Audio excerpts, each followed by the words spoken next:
Nah, bisa dilihat sama teman-teman.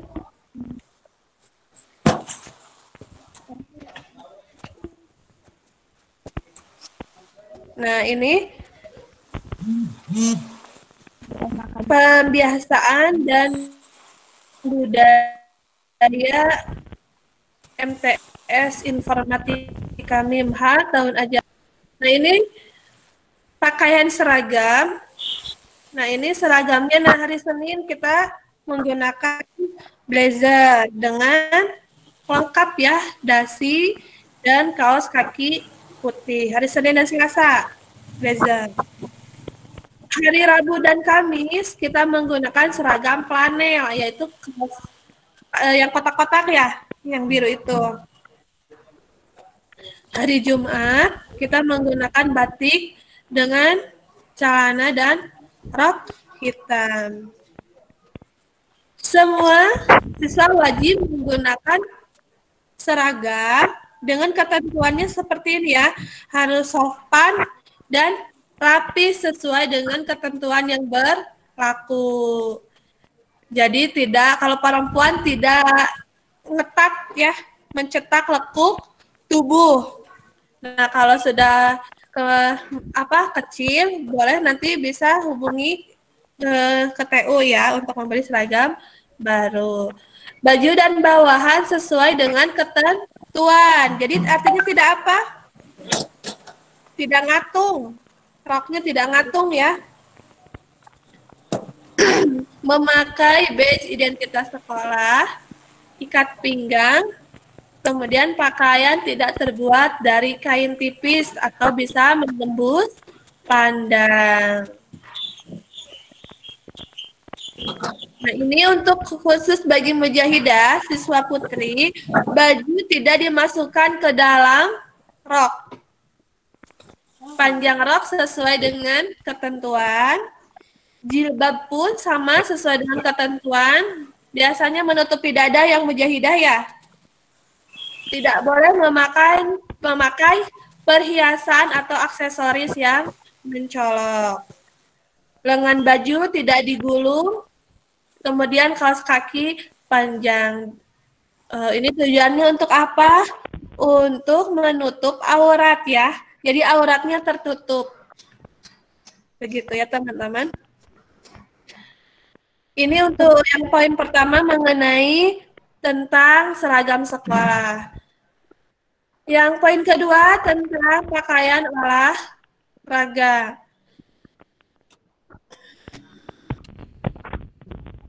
Untuk pelajaran olahraga, siswa wajib memakai pakaian olahraga sesuai dengan ketentuan sekolah. Jadi memakai baju olahraga sesuai dengan ketentuan sekolah. Pakai baju seragam MIMHA ya, yang oranye itu. Kemudian poin ketiganya, rambut, tato, kuku, make up, dan perhiasan.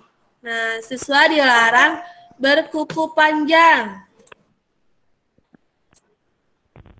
Jadi kalau ada kukunya yang panjang, dipotong ya, biar tidak nyangkut ke orang lain kukunya. Tidak boleh mengecat rambut, juga kukunya harus putih bersih, tidak boleh dicat. Tidak boleh bertato juga, insya Allah ya tidak ada yang bertato. Ada yang bertato di sini? Kalau ada yang pakai tato, hapus dulu ya. Tidak boleh memakai pacar di tangan atau telapak tangan. Nah, apa namanya, henna ya, digambar batik misalnya di punggung tangan atau telapak tangan. Nah, itu tidak boleh. Ya. Kemudian, khusus bagi siswa putri atau mujahidah, tidak memakai make up atau sejenisnya kecuali bedak tipis. Tidak bermake up secara berlebihan ya. Kemudian, tidak bertindik di hidung. Ada yang bertindik di hidung? Teh Farisa ditindik tak? Tidak ada ya. Orang India itu biasanya. Tidak memakai perhiasan atau aksesoris pada tangan dan kaki. Ini tujuannya untuk apa? Biar tidak hilang ya. Suka hilang. Ini masuk dan pulang sekolah. Siswa diharapkan hadir di sekolah 10 menit sebelum bel berbunyi. 10 menit. Selama pelajaran berlangsung dan pergantian jam pelajaran, siswa dilarang berada di luar kelas. Pada waktu istirahat, seluruh siswa dilarang berada di dalam kelas. Kemudian pada waktu pulang, seluruh siswa diwajibkan langsung pulang ke rumah, kecuali yang mengikuti kegiatan tambahan belajar, seperti bimbel dan klinik bidang studi.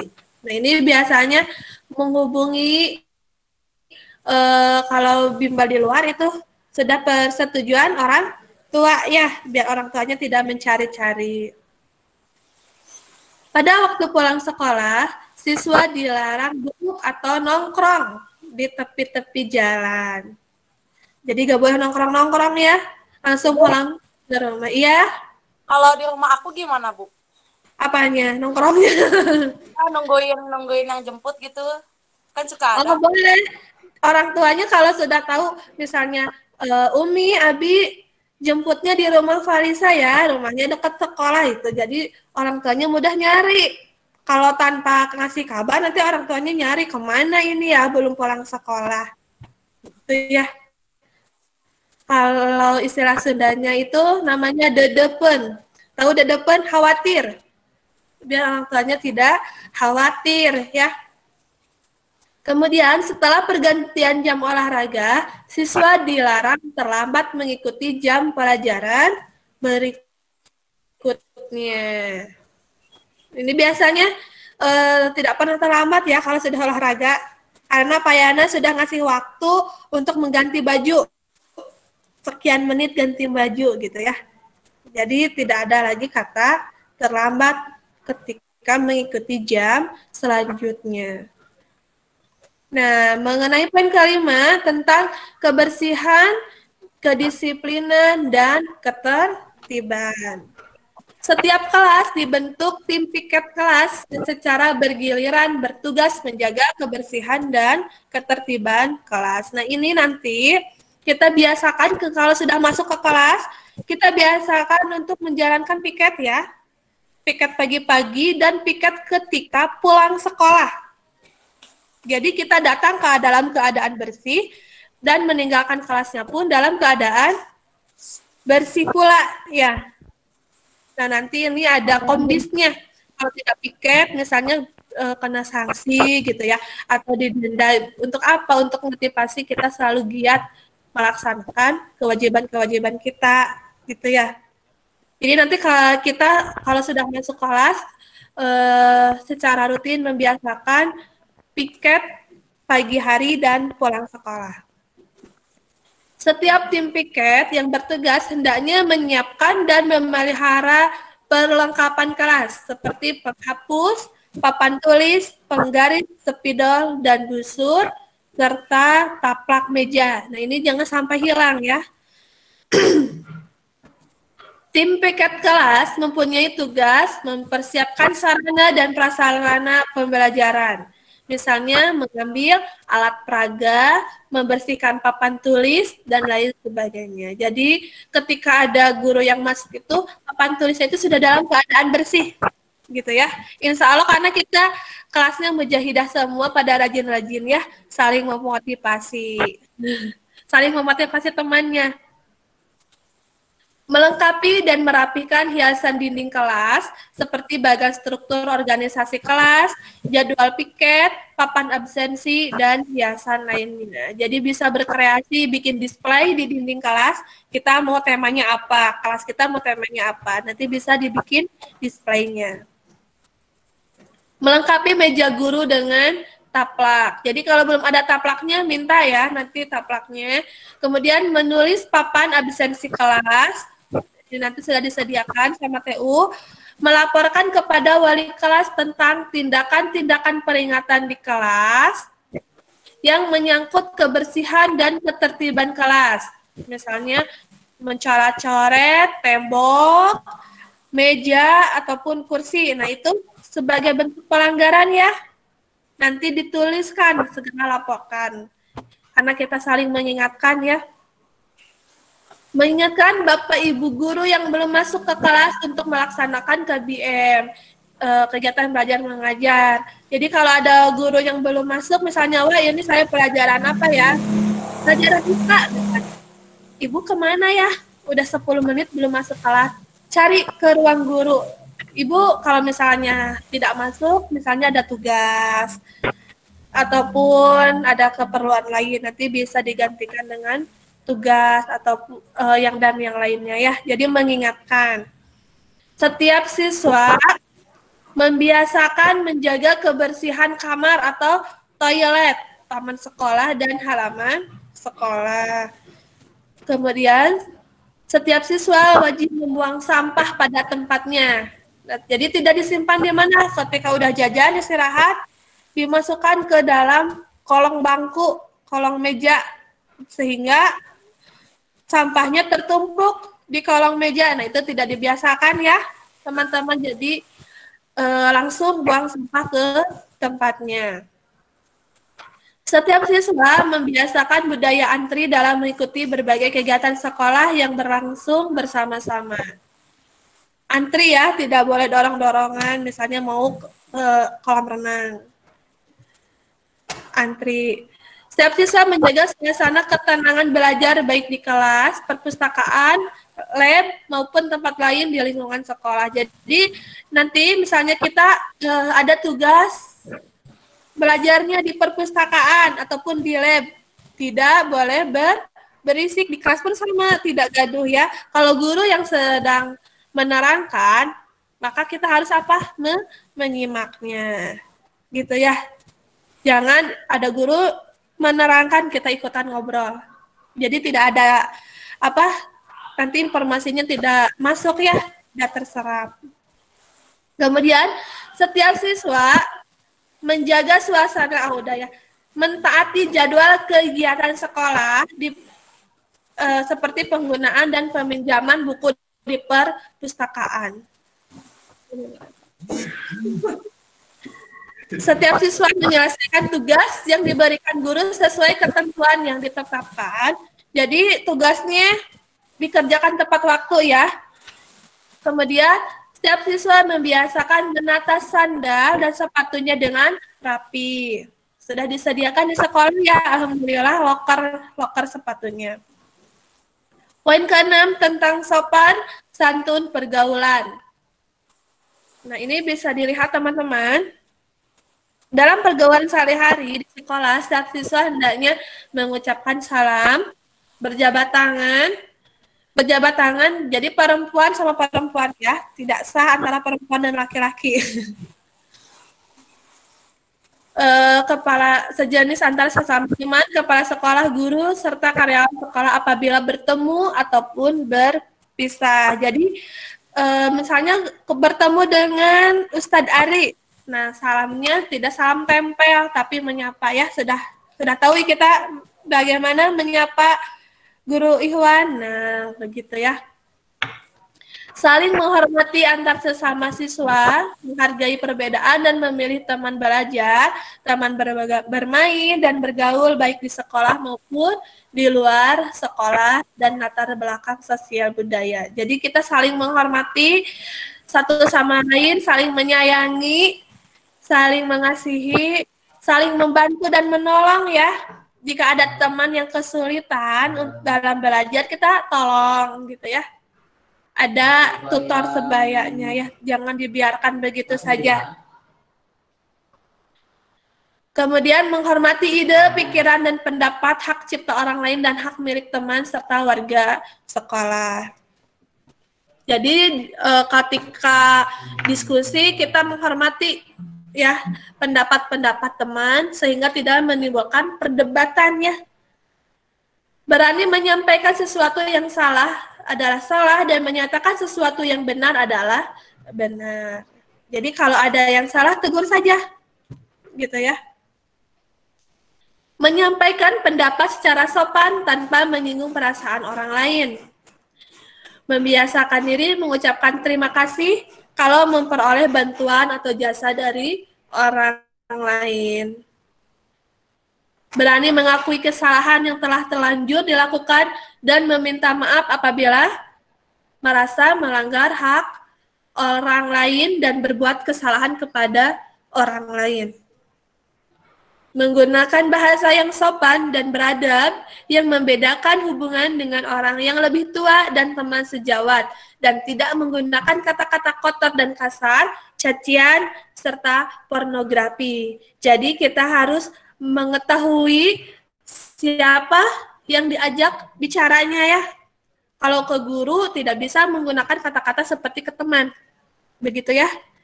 Harus menggunakan kata-kata yang sopan. Membiasakan diri bersikap sopan santun ketika berjalan di depan orang yang lebih tua. Poin ketujuh mengenai kegiatan keagamaan.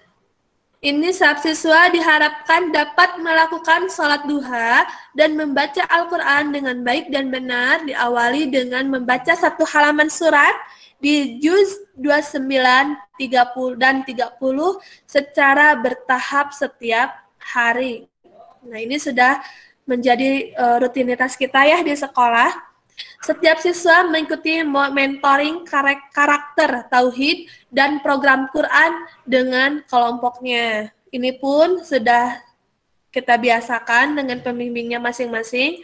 Siswa menyisihkan uang sakunya untuk berinfak setiap hari. Setiap siswa kelas 9 mengikuti mabit.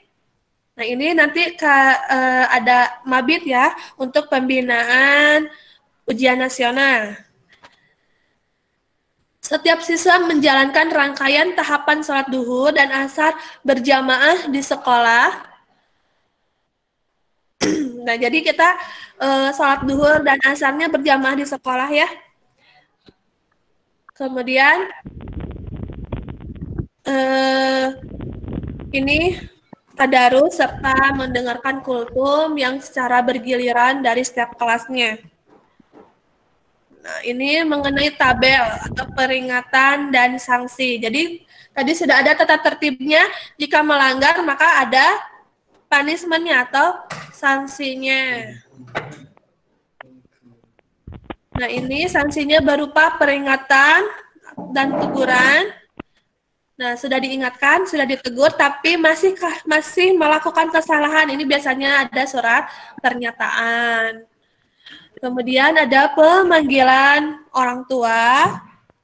Setelah itu ada sekorsi. Poin kelimanya ada dikembalikan kepada orang tua. Dan poin keenam diserahkan ke pihak yang berwajib. Nah, insya Allah ya, kita mah terhindar dari skorsing ini. Nah, ini untuk tabelnya apa saja yang termasuk pelanggaran atau sanksi. Nah, ini di sini bisa dilihat teman-teman, di sini ada tabelnya. Siswa tidak membawa perlengkapan pelajaran. Nah, ini sanksinya apa? Diperingatkan dan dicatat di buku pribadi sebanyak 2 kali.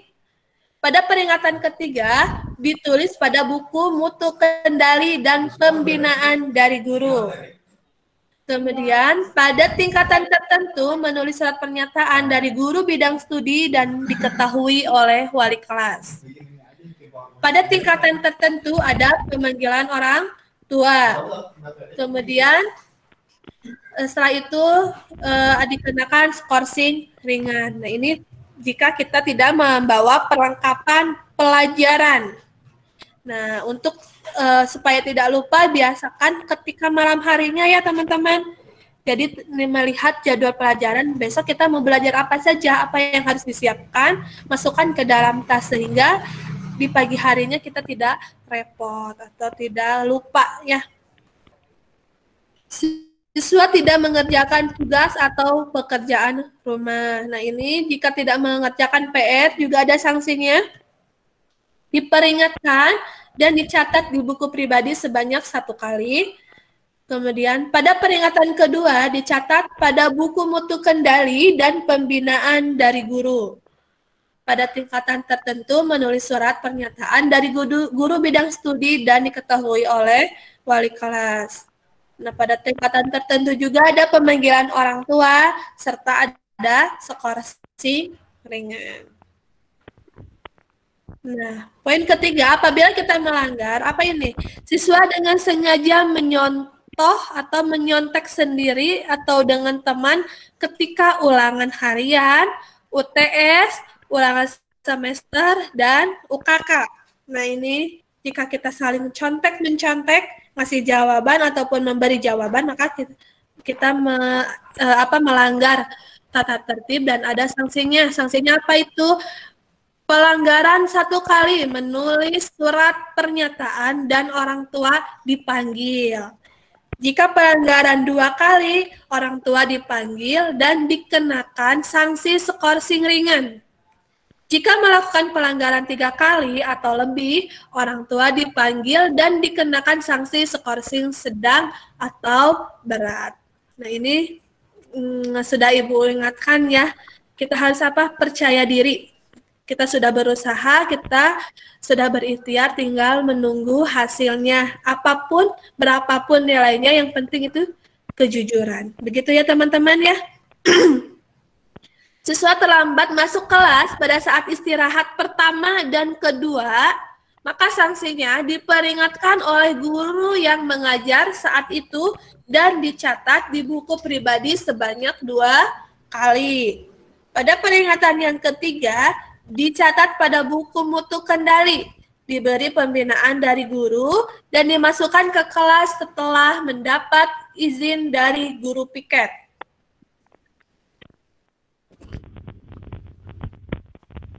Pada tingkatan tertentu, menulis surat pernyataan dari wali kelas, kemudian pada tingkatan tertentu juga ada pemanggilan orang tua serta skorsing ringan. Nah, poin kelima tentang pelanggaran, siswa keluar masuk tanpa ada alasan yang jelas pada waktu pergantian jam pelajaran. Nah, ini sanksinya diperingatkan oleh guru yang mengajar saat itu dan dicatat di buku pribadi sebanyak 2 kali. Nah, ini jadi hampir sama ya sanksinya. Dicatat, kemudian di buku mutu kendali, jika masih melakukan maka ada pemanggilan orang tua serta dikenakan skorsing ringan.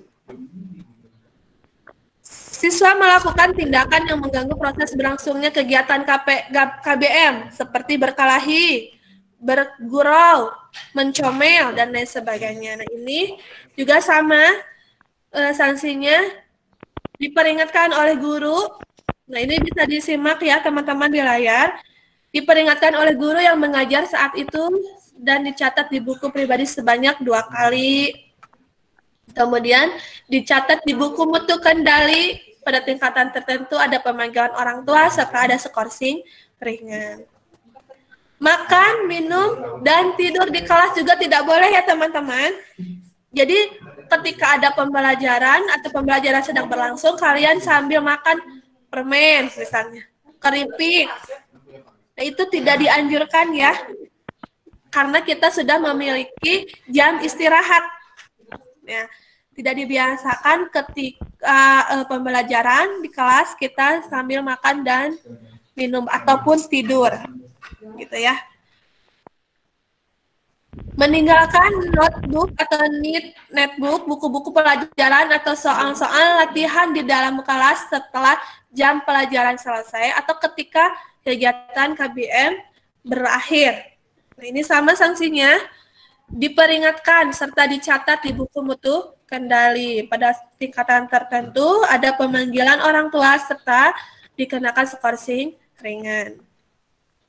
Tidak memakai sandal keluar kelas ketika ke kantin dan mengambil air wudhu. Nah, ini juga termasuk sanksi ya, pelanggaran. Jadi kita budayakan tertib dan rapih serta disiplin. biar bersih ya, nanti kalau sholat jika tidak memakai sendal kemana-mana kaos kakinya kotor ya teman-teman. Nah, jadi harus memakai sandal. Selama kegiatan keagamaan, siswa tidak mengikuti kegiatan itikaf untuk kelas 9 tanpa ada izin dan pemberitahuan dari pihak orang tua atau wali murid. Nah, ini kelas 9 ada itikaf ya. Tidak mengikuti kegiatan sholat duha, tilawah, dan kultum juga termasuk pelanggaran. Nah, ini sanksinya apa? Sama dicatat di buku pribadi sebanyak 1 kali. Peringatan keduanya pada mutu kendali ya dicatatnya. Kemudian pada tingkatan tertentu ada pemanggilan orang tua serta skorsing. Tidak mengikuti mabit tanpa ada izin dan pemberitahuan dari orang tua juga termasuk pelanggaran. Tidak mengikuti kegiatan SDSK. Nah, ini ya yang setiap hari kita lakukan sampai hari Kamis. Nah, ini juga pelanggaran ya teman-teman. Tidak melakukan atau tidak mengikuti sholat duhur dan sholat asar secara berjamaah di sekolah juga ini pelanggaran. Sanksinya apa? Diperingatkan dan dicatat di buku